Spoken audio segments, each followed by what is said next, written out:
এখানে দেখতে পাচ্ছি যে তৃণমূল সেই বিজেপি। এখন সেই তৃণমূলের যত নেতা এখন তারাই দেখছি সব বিজেপির সামনের সারি।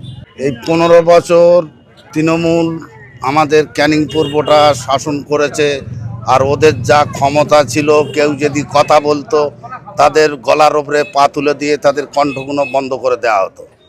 এরকম নেতা ছিল এখানে শওকত মোল্লার ডান হাত। সে তাতে এখানে এই জীবনতলা বাজারটা 2016-এ বিল্ডিংগুলো তৈরি হয়েছিল, 300 থেকে 350 বিল্ডিং। সেই বিল্ডিংগুলো যখন তৈরি হয় এখানে সেক্রেটারি ছিল বাক্কার পিয়াদা, আর সভাপতি ছিল শওকত শেখ। তারাই এই বিক্রি করে সব খেয়ে এনেছে। আরও ওপর নেতৃত্বরা ছিল এখানে, যারা পঞ্চায়েত সমিতি, জেলা পরিষদ বা যারা প্রধান, পঞ্চায়েত মেম্বার, বুথ সভাপতি থেকে এখানে যা ওরা দুর্নীতি করেছে, পাহাড় পরিমাণ দুর্নীতি। এখন তারা দেখতে পাচ্ছি যে 15 বছরে আমরা জ্বলে গেছি। এই তৃণমূলটার শাসকের চোখে চোখ রেখে আমরা এই আইএসএফটা করতে এসেছিলাম 2026-এ। আমরাই কিছু লোক প্রকাশ্যে নেমেছিলাম, জীবনের ঝুঁকি নিয়ে, বাড়িঘরের মায়া করিনে নেমে এখানে এই আইএসএফটা করতে চেয়েছিলাম। তাই এখানে দেখতে পাচ্ছি যে তৃণমূল সেই বিজেপি। এখন সেই তৃণমূলের যত নেতা এখন তারাই দেখছি সব বিজেপির সামনের সারি।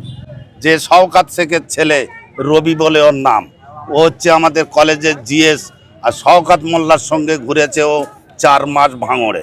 শওকত মোল্লার গাড়ি থাকতো, যত তোলাবাজদের সঙ্গে ঘুরতো শওকত মোল্লার সঙ্গে। যেই শওকত মোল্লা এখানে উল্টে গেল, 2004-এ গণনা হলো 5 তারিখ থেকে, সেই রবি এখন সেই অলি হচ্ছে রবির বোনাই, অলি রবির বোনাই, শওকত শেখের জামাই অলি পিয়াদা।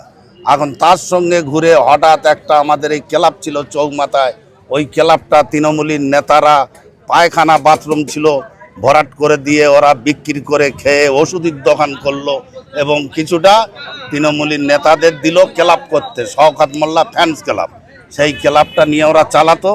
যেদিন থেকে এখানে বিজেপি হলো তারপর দিন থেকে ওই শওকত মোল্লার ফ্যান্স ক্লাব তখন কি হয়ে গেল, বিজেপির পার্টি অফিস। আমরা তো লোকগুলো সব অবাক হয়ে গেলাম। আমরা এই ধরো 15 বছর ওদের অত্যাচারে, আমার দাদা হচ্ছে মোক্তার শেখ, ওদের অত্যাচারে আমরা বাড়ি ছাড়া, আমাদের উপরে যা রোলাত চলেছে সেসব তো মুখে বলা যাবে না, যা করেছে ওরা।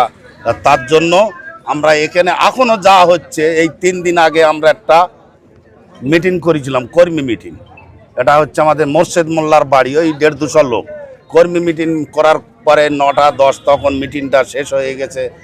আমাদের 3টে লোক এখান থেকে আসছিল, তাদের হাতে একটা রেজিস্ট্রেশন খাতা ছিল, এই সব লোকের সই। আর আমাদের এই সারাঙ্গাবাদ অঞ্চলে এই 41টা বুথের বুথ সভাপতি ও সবারই সই আছে, বা আমাদের অঞ্চলের যে কজন আমরা আছি সবারই সই আছে। সেই খাতাটা ওরা এখান থেকে একজনের মারলো, 2-3টে চড় মারলো, মেরে এখান থেকে তুলে নিয়ে চলে গেল পার্টি অফিসে। পার্টি অফিসে তুলে নিয়ে গেল তখন ধরো 9:30। সেই লোকগুলো ছাড়লো 10:30, 1 ঘন্টা ওদের পার্টি অফিসে আটকে রেখেছিল। তা সেইটা নিয়ে আমাদের ছেলে পিলে তবু বললো, বলে তোরা খাতাটা অন্তত আমাদের রেজিস্ট্রেশন খাতাটা ফেরত দে। এখনো পর্যন্ত ওরা খাতা দেয়নি। এইটা আমরা প্রশাসনের দ্বারস্থ হবো, কি বলে।